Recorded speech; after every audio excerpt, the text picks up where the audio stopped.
Alias, Boomtown, Special Victims Unit, even Court TV, all center on the concept of reality TV. Now, why such a tidal wave of reality TV? Why all this new influx of what they call real TV? Because truth, these execs have found, is much more interesting than fiction. It used to be that movie executives and television folks who, behind the scenes, promoted their product as an escape from reality.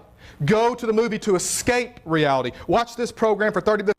Sitcom and escape from reality. Now, the more real it is, the more real-life drama and problems and conflicts, the more appealing it is to us as we become this, I guess, voyeuristic society, looking in at real life. And yet we all know, every person here today knows, that the real life hardly is anything like the Waltons or the Cosby Show or Father Knows Best. I mean, our things that we deal with, our hurdles and heartbreaks, can't be dealt with in a 30-minute sitcom setting, where in the first 2 minutes you have a problem or something that has to be dealt with, and by the end of the show, before the credits, everything is all worked out. We know that the real world isn't like that. You can't, in the real world just record your life on the VCR and then edit out the bad stuff. It doesn't work that way. And so what I want to accomplish starting today, in the next few weeks in this series of lessons, is for us to develop real TV, real, true vision. And you're not going to develop real TV by watching reality TV. In fact, we're going to see over the course of time that distorts the truth. What I want us to develop is vision, real vision. And what vision is it's how we perceive life, it's how we make our choices, it's what motivates us to do what we do. I'm not talking about just regular old optometrist 2020, I'm talking about spiritual 2020. Why do you do what you do? How do you respond to the things that you think? Why do you make the choices in life that you do? How is it that your life paradigms were formed? How were they formed? From your parents? From going to school? From a special teacher that you may have had? From a preacher? From friends? From television? The answer is yes to all of the above. Yes. That's how your paradigms are formed. We are the cumulative total of all of our experiences and all the knowledge and all the things we've been bombarded with since we were infants. And guess what? Not everything we've ever been told or everything we've ever heard or everything we've been shown or experienced is true and accurate and good. And this is a side note, and we're going to cover this maybe in a lesson in the future. But I'm telling you, guys, and I'm saying this as a parent and as a child of God, if we let our kids be raised by the television, we're making a sad, sad mistake. A sad mistake. Because not everything you see, not everything you hear, not all the things that invade our senses are right or of God. And I'm telling you, in Generation X, my own generation, I have seen a complete decay and decline and eruption of morals. And it's because many of our kids are trained by the real world in MTV. So how do we get this vision? How do we have real, true vision, the way that God sees, as I prayed earlier? How is it that I learn to see the way God sees? Starting with me, seeing myself, you seeing yourself before you see other people. How do we get there? Well, in this series of lessons, what I want to do is borrow ideas from our reality television friends. Pick a few shows and spin them off and see if we can't learn something about how to have real, true vision. When the voice booms for the promo, it says, each morning, the president only reads one report, The Threat Matrix. That's ABC's newest real life show, and it's one of these shows that is become popular in a post-September 11th world. We live in a different world now, as though you don't already know that. Maybe the understatement of the day. Before 9/11, there was no Homeland Security cabinet position. Before 9/11, there were no marshals, armed marshals, that flew on every major flight across this nation. Before 9/11, you never thought twice about getting onto a plane. to fly. I mean, not other than just the general jitters of flying. You didn't think about it. And especially when you get on a plane and you see somebody of Arab or who looks to be of Arab descent, did you ever think twice about them being a terrorist? But that was then, and this is now. And now, every morning, our president reads, according to this reality show, a report called the Threat Matrix. You see, the reason you have to have that kind of report, and the reason that you have to have this team of crackpot members from the CIA, the FBI, the NSA, what they do is they go into potential areas where their potential terrorism could exist. And they try to exploit our own weaknesses from the inside so that we can learn how to stop terrorism before it starts. That's what the concept of this show is. And the reason that we have to do that, and the reason that they say we have to do that, is because terrorists don't operate out in the open. They don't walk up to the door and go, "Excuse me, may I come in and blow myself up?" That's not how they work. And I'm not talking about just the radical Islamic Shiite Muslims that we dealt with in 9/11. If you remember back a few years, I believe it was I was a sophomore, so 93 or 94, when a guy named Timothy McVeigh pulled a Ryder truck up full of ammonium nitrate and diesel and blew up the Murrah Federal Building. That is terrorism. He didn't let anybody know that up front. He just did it and killed hundreds of people, including children. See, terrorists don't operate out in the open. They work covertly behind the scenes. Why do we need specialized teams according to the threat matrix? So that we can so that they can help keep us safe, because we don't want to see towers crumbling anymore. We don't want to see planes flying into our pinnacle of defense, our emblem of defense. We don't even want to see planes going down in wide open fields in Pennsylvania because of terrorists. And so the threat matrix is something that has to be examined to see what damage, what pain and death can be inflicted behind the scenes. Well, I want you to see this morning that I believe that sin has its own matrix. But it doesn't threaten just buildings and structures. It threatens our very souls. Maybe you're not like me. Maybe you fully understand sin and all of the repercussions and consequences of sin. Maybe you're not like me and you avoid sin at all costs. If you do, great. I praise God for you, and I hope that maybe we can somehow get you to teach some courses and some classes to us on how to do that. But if you're like most people, including me, what I see in my life and in the lives of people around me is that we simply do not understand, or we don't take seriously enough, the terrorism of sin. What I want you to see this morning is that sin is insidious. You know what that means? You know what insidious means? It literally means to ambush. It means to lie in wait. Because typically sin doesn't come knocking on the door and say, "Oh, may I come into your life," and destroy it. Usually it works in a threat matrix. Underneath the surface, subterfuge, guerrilla warfare. That's how sin works. And I think, and let me just speak to myself, too often I minimize just how dangerous sin really is. I cheapen it, and I tend to throw it, in my own life, I tend to throw it off and say, "Well, that's just human nature. Well, that's just the way I am. Well, that's just a weakness that I have. Well, I just make a mistake now and then, and I sort of laugh it off." Let me tell you something. Sin is no laughing matter to God. It's no laughing matter to God. Sin is very serious in God's eyes. And when you read this book called the New Testament, did you know that there are over 30 words which convey some notion of sin, and not one of them is ever a laughing matter? Not one. Never does the New Testament look at sin and go, "Well, they just messed up. It's just a chemical imbalance. They made a mistake." Never does the New Testament view sin in that way. Out of 30 words, our ancient friend and ancestor Paul used 24 of them in his writings. And of those 24, there are 2 that he used most often. One has to do with the word righteousness.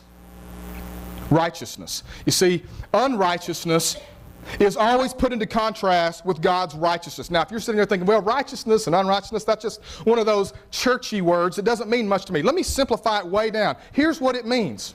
Righteous means the act, the state of being right. And when you look at who God is and what He says and what He has done in the world and with people, He is always right, He is always just, He is always true every single time, right down the line. And when we choose not to line up with Him, with what He says to do, with how He says to think, when we don't line up with being right and true and just, then we are or not righteous. Unrighteous. That's one of the words that's used the most, but there's another one. And it's the word we've already mentioned, and it's simply the word sin.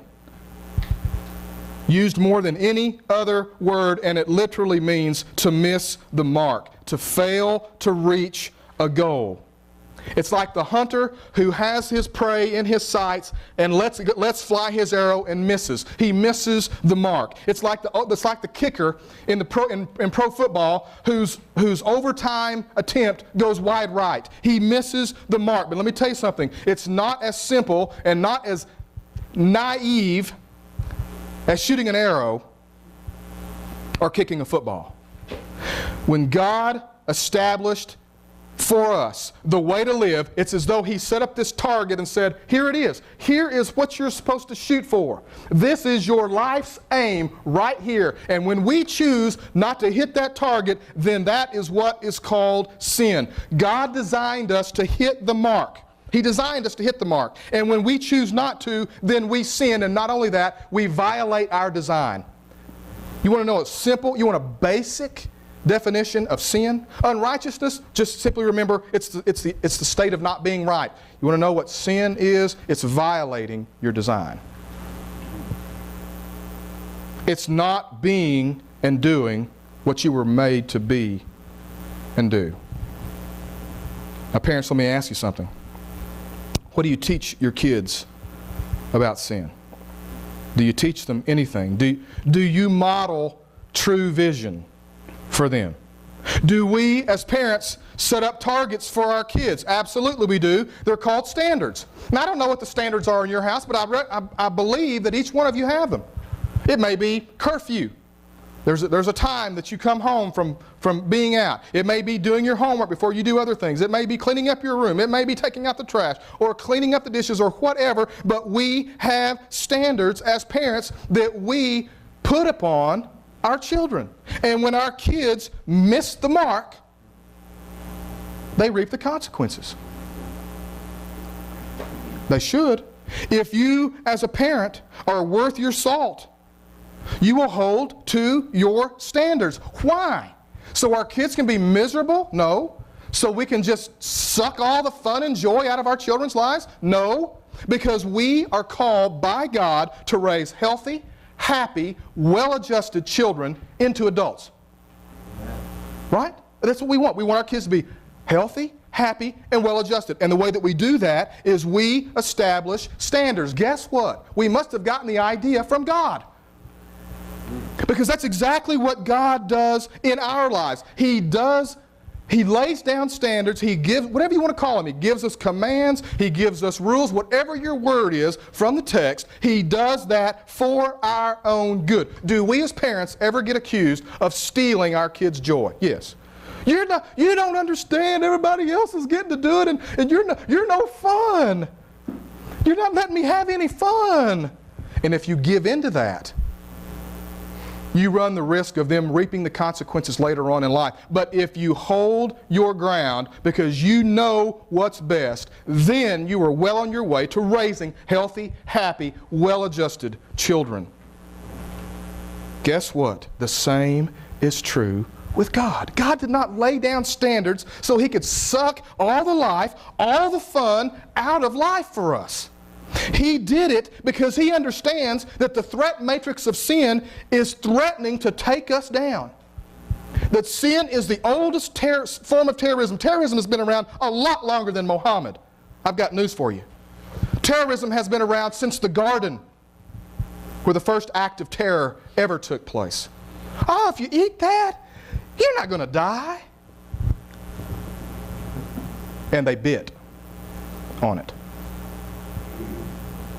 When you read the text, when you read this word, you'll find out just what God thinks about sin, what He thinks about those standards. And if you're thinking, man, yeah, but you know, some of the things God says, I just don't know if those right. I just don't know if that really is going to take me down the right path. Listen to the psalmist. The revelation, that is, the words, the commands, the instructions of God, are whole and pull our lives together. The signposts of God are clear and point out the right road. The life maps of God are right, showing the way to God. The directions of God are plain and easy on the eyes. God's reputation is 24-karat gold with a lifetime guarantee.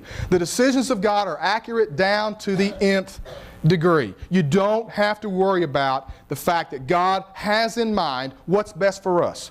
The psalmist says, and I love the interpretation of the Message, that if you follow his path, if you read his signposts, if you follow what it is he says to do, you get a lifetime guarantee that that's going to be accurate down to the nth degree. You can never go wrong. Do we as parents make mistakes? Do we sometimes impose too strict or too loose standards on our children? Of course we do. God is not subject to those same mistakes. He is righteous. He is always right. Now, if you want to read one letter, one book that deals with this concept of the threat matrix of sin, or at least that covers it as exhaustively as any other book, then you need to read the book of Romans. As I said, 30 words in the New Testament, 30 for sin. And in the book of Romans, you'll find no less than 24 uses in this letter. In Romans, Paul shows conclusively that missing the mark is not some laughing matter. It is not something to be taken lightly. It's not something that God takes lightly. It is insidious. It lies in wait to take us down. The oldest form of terrorism there is. And I want to point out something that I want you to hold on to, because we're going to come back to it. If somebody were to ever ask you, what's the point of Romans? What's the theme of Romans? Our kids taking English classes in high school and junior high are having to learn how to read a story and find the main ideas and the theme. What's the main idea? What's the theme of the book of Romans? It's found in 1:16 and 17. Paul says, I'm not ashamed of the gospel, because it's the power of God for the salvation of everyone who believes, first for the Jew, then for the Gentile. For in the gospel a righteousness is revealed that is from first to last by faith. For it is written, the righteous will live by faith. He starts off by saying, this is what this book is about. It's about the good news of God to save everyone, regardless of race, color, age, gender, anything. It's the power to save. But then he launches into the most pervasive, complete picture of man as they have succumbed to the threat matrix of sin that I've ever read. In Romans 1:18 through 20, the wrath of God is being revealed from heaven against all the godlessness and wickedness of men who suppress the truth by their wickedness, since what may be known about God is plain to them, because God has made it plain to them. For since the creation of the world, God's invisible qualities, His eternal power and divine nature have been clearly seen, being understood from what has been made, so that men are without excuse. Did you hear that part? Without excuse regarding what? Number one, that God exists, and number two, that He calls the shots. He has been here forever. There is no beginning or end to Him. He has been here forever, and therefore those invisible powers, those invisible qualities, His invisible power and His divine nature, perfect nature, have been seen, so that no one on the planet Earth is without excuse. They know that God exists, and He calls the shots, and wickedness and godlessness bring on His anger and His wrath. Now keep going. For although they knew God, they neither glorified Him as God nor gave thanks to Him, but their thinking became futile and their foolish hearts were darkened. Although they claimed to be wise, they became fools and exchanged the glory of the immortal God for images made to look like mortal man and birds and animals in reptiles. So these godless and wicked people, who are unnamed at this point, are involved in idolatry and worship of non-gods, and you're thinking, okay, I can understand that, but I'm not an idolater. Fine, hold on. Therefore, God gave them over in the sinful desires of their hearts to sexual impurity, for the degrading of their bodies with one another. They exchanged the truth of God for a lie, and worshipped and served created things rather than the Creator, who is forever praised. Amen. So in their idolatry, they became involved in sexual immorality. By the way, this is the word, immorality is where we get the word pornography. What I want you to see, can you see can you see the towers crumbling in humanity? Because of this, the text says, God gave them over to shameful lust, and even women exchanged natural relations for unnatural ones. In the same way, the men also abandoned natural relations with women and were inflamed with lust for one another. Men committed indecent acts with other men and received in themselves the due penalty for their perversion. Now, as the towers continue to crumble, now homosexuality comes into the picture. And so you're saying to yourself, okay, now hold on just a minute. In Romans 1:18 all the way up to this verse, in verse 27, I don't really see myself as fitting in. I'm not an idolater. I don't see myself as godless. I mean, I believe in God. I don't see myself as wicked. I'm certainly not as wicked as some people out there. Okay, good. I'm glad. But just in case you haven't found yourself in a picture thus far, as Paul unfolds the threat matrix of sin, see if you fall into any of these categories. Furthermore, since they did not think it worthwhile to retain the knowledge of God, He gave them over to a depraved mind, to do what ought not to be done. They have become filled with every kind of wickedness, evil, greed, and depravity. They are full of envy, murder, strife, deceit, malice. They are gossips, slanderers, God-haters, insolent, arrogant, boastful. They invent ways of doing evil. They disobey their parents. They are senseless, faithless, heartless, ruthless. Although they know God's righteous decree and that those who do such things deserve death, they not only continue to do these very things, but they also approve of those who practice them. Interesting that some people who are so adamant about talking about, man, you need to talk about homosexuality, and you need to talk about murder and adultery. Isn't it amazing that God lumps gossips and greedy people right in there with them? I hope your toes are hurting.